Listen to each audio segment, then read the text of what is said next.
Bom, em 2012, o Santos fez 100 anos e a Tribuna bolou uma revista para ser publicada no centenário e, lógico, a gente tinha que falar com o Pelé, né? O Pelé é o grande astro dessa história toda do Santos.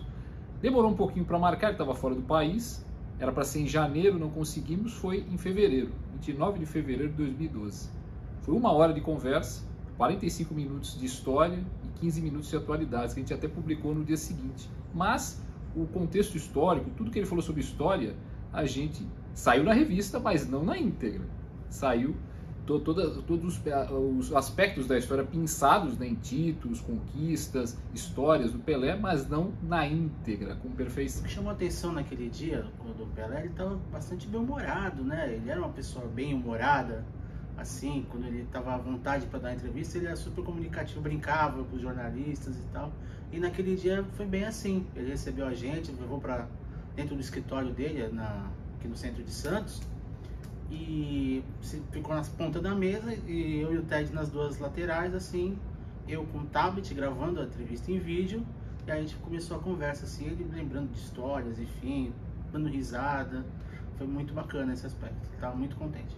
O Pelé sempre teve como marca o sorriso, né? E justamente o que me marcou, além da entrevista em si, que ele falou muito de história, muitas histórias até que a gente já conhece, mas uma coisa que ele fez fora da entrevista e logo depois me surpreendeu um pouco mais foi na hora da foto. Lógico, quem está com o Pelé tem que tirar foto com ele. E na hora da gente tirar a foto, o Anderson e eu, o Pelé ficou no centro, e ele simplesmente agarrou o braço de mim e fez uma trança assim. Isso foi uma ideia do Pelé na hora, ele não falou nada que ia fazer, simplesmente foi lá e fez. E o Irandi Ribas, que era o fotógrafo, foi lá e registrou, assim como registrou as fotos daquele momento. Isso é o que mais me surpreendeu. O Pelé, que sempre surpreendia em campo, surpreende até na hora de tirar foto.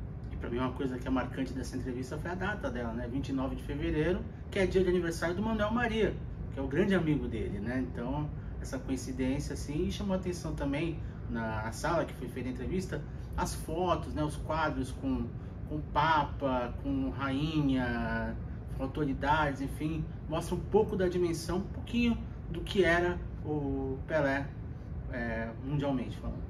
Olha, a primeira vez que eu entrevistei o Pelé foi em 2005, pelo que eu me lembro, foi no escritório dele também, assim como essa de 2012, que foi a última.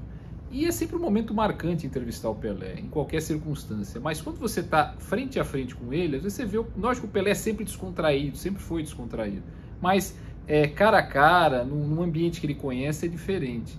E eu já estive com o Pelé em vários ambientes, né? No escritório, na casa dele, quem mais? Em coletivas, em lugares diversos. Quer dizer, o Pelé, uma coisa é certa, a emoção é sempre a mesma. O lugar pode variar, mas a emoção sempre foi a mesma ao falar com o Pelé.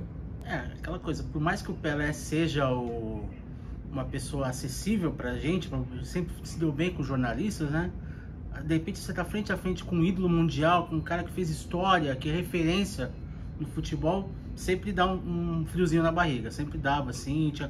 Acompanhou muitas coletivas dele, ou acompanhando quando ele assistiu o jogo do Santos, né, do camarote dele, ficava ali cercando, aguardando uma chancezinha de pegar uma palavra dele sobre o jogo e tal, mas cada vez tinha sua relevância, cada vez tinha sua importância. Era dia de saber que ia entrevistar o rei, de colocar melhor roupa, de se preparar legal, poder fazer as perguntas. Sempre foi uma ocasião especial cada encontro com o Pelé.